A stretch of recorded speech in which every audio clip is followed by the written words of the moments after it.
This is a test of the Bach 123 system. Alright everybody, I'm back. This is that Juan guy, and well actually I'm not back, this is my first video. And I'm going to be teaching y'all how to code C. So, I've made a little presentation here. Let's see. So let's just jump right in. C programming language isn't that complicated, but it was like, I'm gonna explain a little bit of history here. It was one of the first programming languages, and the Linux operating system was built upon it a long time ago, like back in the 1900s. I can't give you an exact year or anything because I'm very high right now, but alright, so C, well, really all program languages are arithmetic or algorithmic type, like, languages. Like, an algorithm is like a set of instructions that are very specific, and basically, you know, you gotta tell C how to do your laundry, bruh. You gotta be like, walk 10 feet to the right, you know, grab all your clothes, walk into the kitchen, throw them in the washer, pour a fuck ton of detergent in there, and, you know, wash them fucking clothes. But then, you know, wait like, I don't know, 30 minutes, take them bitches out of the washer, throw them in the dryer. You know, you gotta give it very specific instructions. And C is also a strictly typed language, which means you have to be very specific about defining variables. You have to give them, like, there's a bunch of different data types. I'm going to get into that a little later, but you also got to keep in mind that within C, anything is possible. You can code any type of program, anything you can imagine, as long as it's within, like, you know, don't do anything crazy like a flying computer. You couldn't program that. Alright. So, C has header files, which are basically libraries of predefined functions such as printf, scanf, you know, there's a couple other ones, like, well, there's a lot of them, but anyways. So a function is like, there's the main function where your program starts, and you can make your own functions, and a function is basically some block of code that gets ran over and over within your program. And there's also data types, which, like, a character, which would be like I, A, 7, you know, just like one character. It would be a char data type. There's also like a char array, which would be like more than one character. And there's an integer, which is like a number that's it's a whole number, which it's like they don't have a decimal.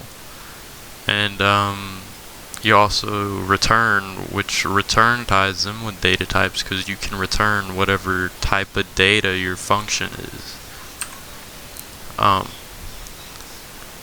So every variable needs a data type, and variables are just like changeable bits of data. And there's two classifications for data types, I guess. There's numerical data types and character data types, although I'm not sure if it's really called character data types, but anyways. So there's an int, a float, a double, a long, which a float and a double both can classify as the same thing, because a double is just double the size of a float. It has more precision, I guess. And a long is basically an integer that can store more data. It's a longer integer. So you also have like a character right here, which could be defined by char, I guess. I don't know how to say that. And you can also have a character pointer, which would be using the wildcard, which it's called a pointer in C. The wildcard's the little asterisk. There's character array, which is almost the same as a character pointer, but character pointers have a null terminator at the end of the string, which y'all learn about that later. This is gonna be a whole series about teaching y'all C and stuff. And functions have data types too. Like the main functions usually it's an integer or int. Alright. There's some basic functions within C, and they're defined by these header files. stdio means standard input output, and it contains printf, scanf, you know. stdlib contains a toy and other. It's standard libraries, but it contains, like, I think there's a toll which converts a character to a long, and there's other functions in there. I'm not gonna get into all that. There's also unistd.h, but those are just like some of the common and most commonly used ones. And alright, let's program a hello world, dude. It's basically all it's gonna do is let me just delete this real quick. It's gonna print out. Alright, I have some notes there. I was gonna take notes on here, but I decided to make a PowerPoint presentation instead. Alright. Text editor I'm using is called Vim, and it's pretty simple to use. It's not too hard. We're only going to use stdio.h for this one. We're gonna make int main. I don't have syntax highlighting on. Alright, whatever. Printf, and then in here, hello world. And you have to put \r/n at the end to reset back to the beginning of the line, and then make a new line. Alright, return 0. 0 means true, and you can make comments without your code, or throughout your code, my bad, using a double slash, or you can do this, which makes it multi-line. You know, alright, let's compile this. To compile C, you have to use GCC or any other C compiler, but GCC is the most commonly used one, and then it should compile without errors. Then to run it, you would do a hello ./hello, and it says hello world. Alright, let's get into some conditional statements, bruh. Alright, C conditional statements. There's more than just these three, but this is all I'm going over for now. You have the if condition, which if something's true or false, it's gonna do some code. You have the for, which is it's basically a while loop, but you can change variables and stuff. Which a while loop runs forever until some condition is either false or true, which I'm gonna get into a little bit of that later. Alright. Oh shit, I didn't mean to do that. Alright. The initialization of a for loop usually includes setting some variable to 0, usually an integer, and at the end, once it goes through the loop once, it's going to, add some data to whatever variable it is. In this case, it's an integer, and you'd put variable ++ and it would add 1 every time. Conditionals must be equal to true or false. You can change it if you have an exclamation point before the condition. if you have an exclamation point, it'll set it to only execute if it's false. And true can either be, it's basically any number greater than 0 or 1 or up. And false is basically 0 and less. Here, let's see, I already explained this. So an if conditional statement. This is just a little example.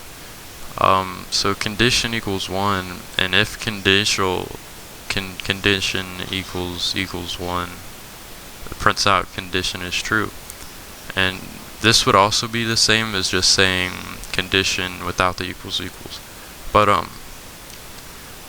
basically this is an operator, the equal sign, and if you use one equal sign, it's saying this variable equals something, changing the value of it to whatever's on the other side of the equal sign.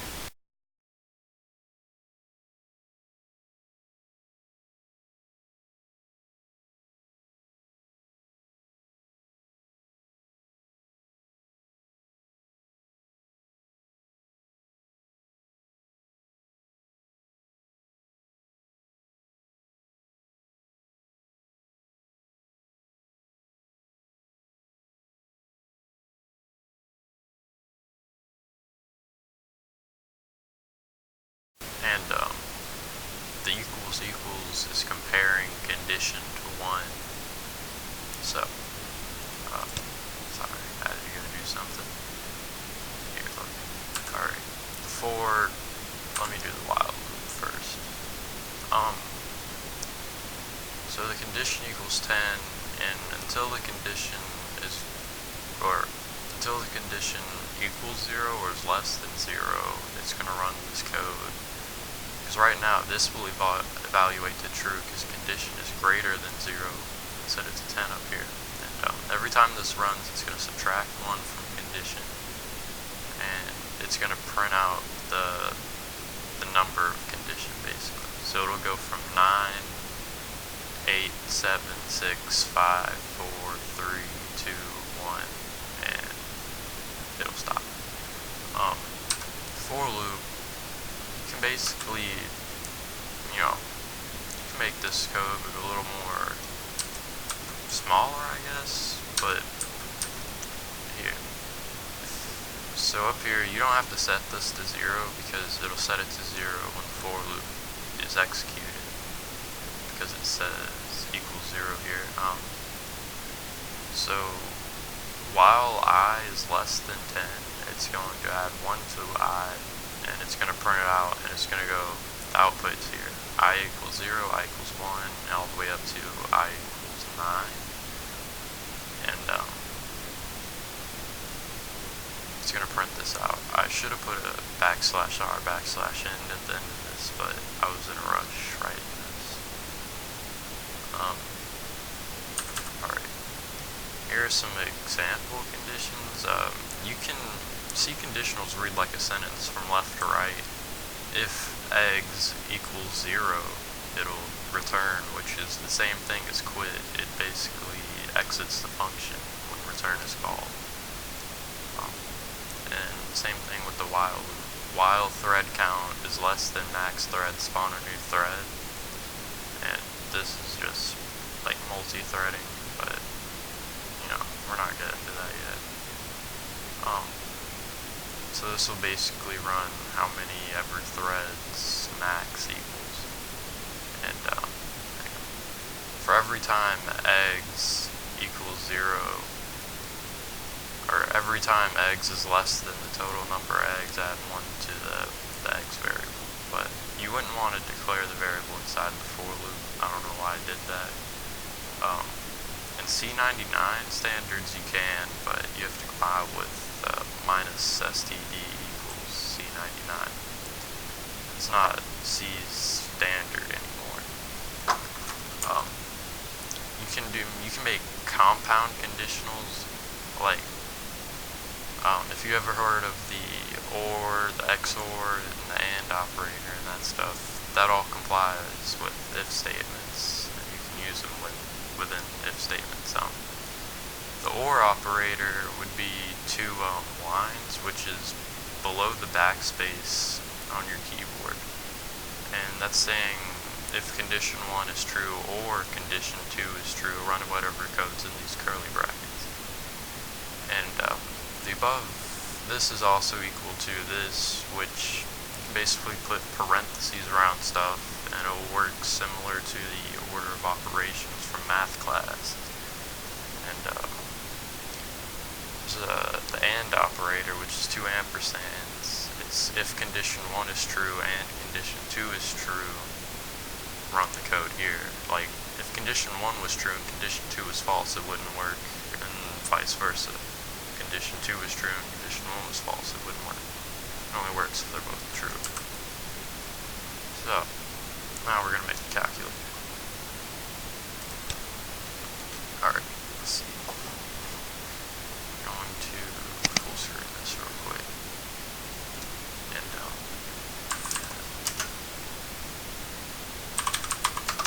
if calculator. Let's see. We're going to make two different types of calculators.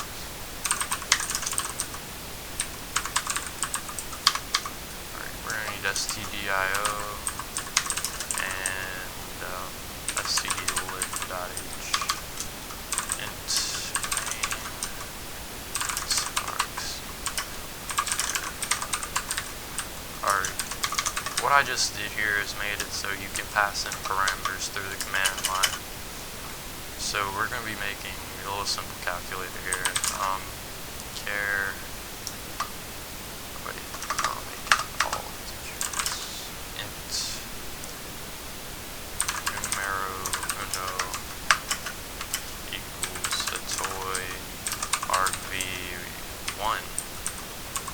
first argument we pass in. Int operation equals a toy. Wait, we wouldn't use a toy. Instead, we would use I think we use a pointer to the argument 2. Which is basically going to take the first character of argument 2, which you shouldn't be passing in more than one character there. We also need to make checks in case you don't pass in the correct parameters or something. So argc is the number of arguments, and we're going to be passing in 3 arguments, so change it to 4 because there's argument 0, which is the program name. Alright, printf, we want to give the user the correct usage of it. %s numero uno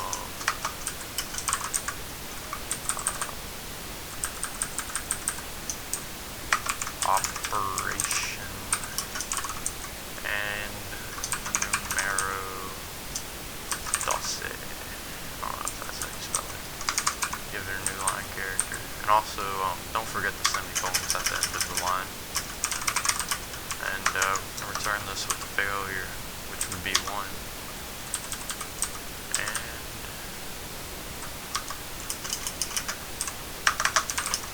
numero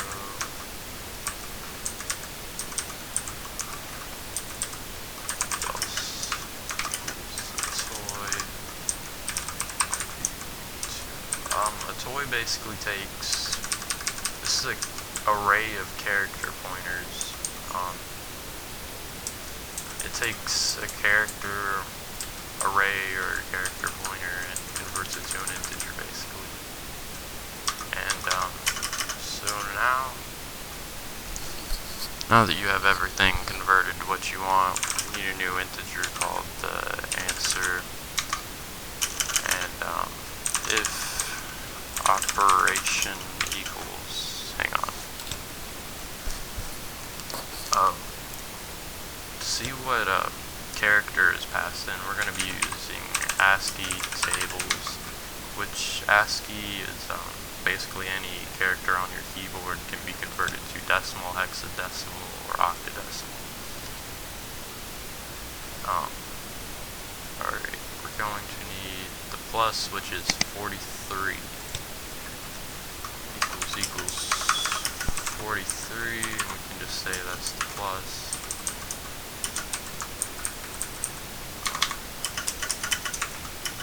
Else if,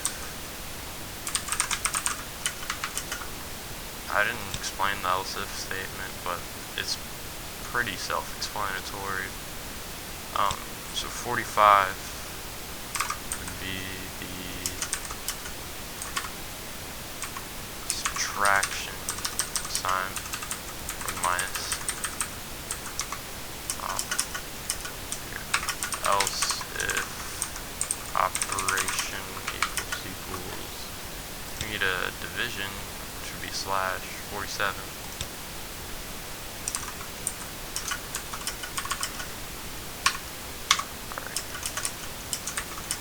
Else if operation equals 40. Instead of using the wildcard or pointer, I'm going to use an X instead.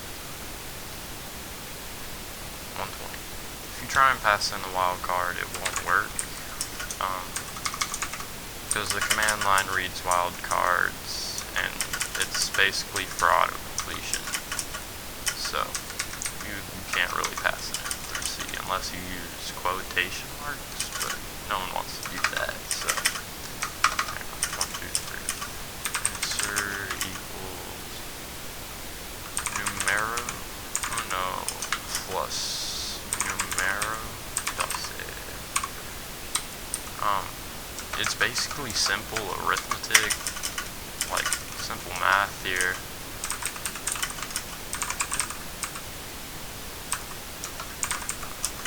Minus numero doce. And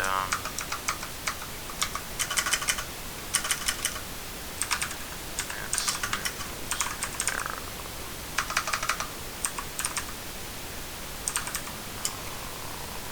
Divided by numero doce. Answer equals numero times numero doce. That's so fucking annoying. Alright, and then we can make an else saying that if it doesn't equal any of that, we're going to give the user an error message, and we're going to say invalid operation. And then let's just, give them examples of valid operations here. X. And print a new line. Now we can return failure from here. And then if everything goes out how it turns, it'll make it to this printf statement, and it'll say the answer is %d. Use %d here because you can pass in variables to printf, and it'll basically print out that variable, so it's not hard-coded into the program, and it can be like changed. %s is for strings or character arrays, character pointers. I'm just going to call them string.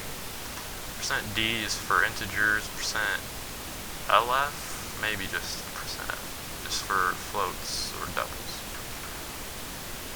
Answer. Alright. And then we can return 0 for success. Alright. Now if we compile this and run it, it should work. If calculator.c, alright. That's not right. Hang on here. Something. Oh. Alright. I didn't explain to you what this %s up here did, and I surely didn't include the rest of the code that goes here. Alright, this is what argv0 is. It's basically the program name. Just remember that. You could, like, I don't even know what I just did. Hang on. Alright, there.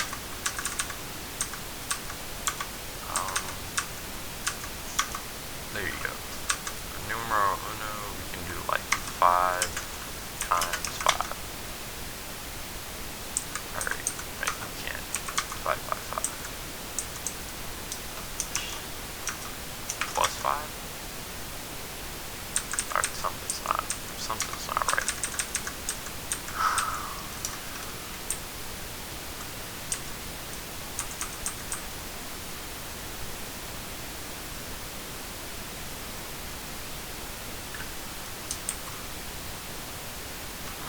Oh, found it. Alright. I didn't use ArgV3. Just ArgV2. Alright. Now, 5 plus 5 is 10. 5 times 5 is 25. 5 divided by 5 is 1. 5 minus 5 is 0. You know, you can use like 999. Oh, wait, hold on. Let me get in here. 9999 times 99999.